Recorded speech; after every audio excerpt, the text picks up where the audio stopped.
First, you need to separate your clay into 2 chunks. Roll your clay into a sphere and then step on it. That will give your clay texture. Once you have your shell, you'll need to roll 3 coils for the turtle's legs and his body.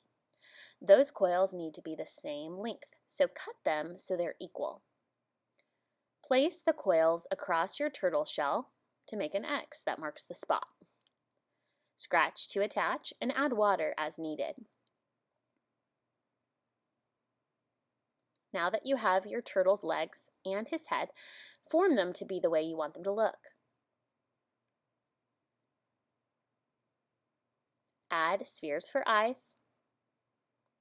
Make sure you scratch to attach and add water. And add 2 holes in the middle. Design the mouth and add marks for claws. Write your name on the back, including your teacher's name. Put on the finishing touches. Remember, if you attach anything to the turtle, scratch it to attach it and add water. Your turtle is complete.